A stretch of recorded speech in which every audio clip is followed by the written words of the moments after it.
ऐसी बारी बारी देशों में छोटी छोटी बातें होती है साहब, বড়ই ন্যাক্কারজনক ঘটনা। কিন্তু রাজনীতিতে এটা খুবই কমন। আমরা এতদিন দেখছি Awami League, BNP, Jamaat Islam, but এখন ক্ষমতার দখলে বা ক্ষমতার দৌড়ে যে দলটা মোটামুটি বিএনপির পিছনে পিছনে হাঁটছে, জাতীয় নাগরিক পার্টির খুবই গুরুত্বপূর্ণ একজন ক্যারেক্টার।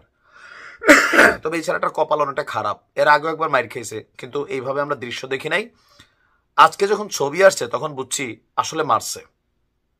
হান্নান মাসুদ জাতীয় নাগরিক পার্টির একজন গুরুত্বপূর্ণ নেতা। তার নিজ জেলা নোয়াখালীর হাতিয়ায় আজকে তাকে ব্যাপক মারধর করা হয়েছে। ঘটনার প্রেক্ষাপটে জড়িত বিএনপির নাম চলে আসছে। বলা হচ্ছে যে নোয়াখালীর হাতিয়া উপজেলায় জাতীয় নাগরিক পার্টির হান্নান মাসুদের একটা পথসভা ছিল। সেই পথসভায় হামলার অভিযোগ উঠেছে এনসিপির মানে জাতীয় নাগরিক পার্টির ৫-৬ জন তারা ব্যাপক আহত হয়েছেন। আর সন্ধ্যা ৭:৩০টার দিকে উপজেলার জাহাজমারা বাজারে এই ঘটনাটি ঘটেছে। হান্নান মাসুদের অভিযোগ, স্থানীয় বিএনপি নামধারী কিছু লোকের নেতৃত্বে এই ঘটনাটি ঘটেছে।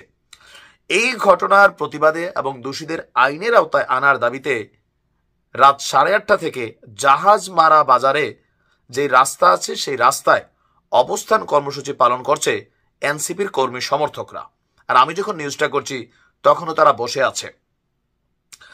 জাতীয় নাগরিক পার্টির হাতিয়া প্রতিনিধি মোহাম্মদ ইউসুফ বলছেন, সন্ধ্যার পর তাদের পূর্ব নির্ধারিত একটা পথসভা ছিল জাহাজমারা বাজারে।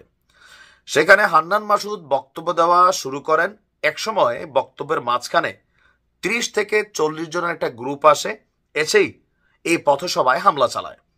আর এই ঘটনায় তারা স্থানীয় বিএনপিকেই দাবি করছেন। তবে বিএনপির যুগ্ম সাধারণ সম্পাদক যিনি আছেন লুৎফুল্লাহিল মজিদ, তিনি বলছেন সন্ধ্যার আগে উপজেলা কৃষক দলের আহ্বায়ক আব্দুর রবকে পিটিয়ে আহত করেছে এই জাতীয় পার্টির নাগরিক পার্টির যারা আছেন তারা। এর প্রতিবাদে জাহাজমারা বাজারে একটা প্রতিবাদ মিছিল বের হয়। মিছিলটি পশ্চিম দিক থেকে পূর্ব দিকে গেলে হান্নান মাসুদের পথসভার সামনে পড়ে। এতে উত্তেজনা দেখাতে আর এক পর্যায়ে আপনার এখানে হাতাহাতির ঘটনা ঘটে।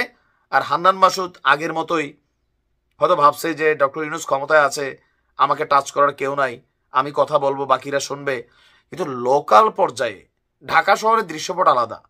লোকালি আপনি গিয়া কোথাও এরকম বক্তব্য দিলে অথবা একটু পরিস্থিতি ঘোলাটে আকার ধারণ করলে সেখানে কিন্তু ভিন্ন পরিস্থিতি তৈরি হয়, যেটা আজকে আমরা দেখলাম। তবে এই ঘটনাটা যারাই করছে বিএনপির, তারা কিন্তু এই কাজটা ভালো করে নাই।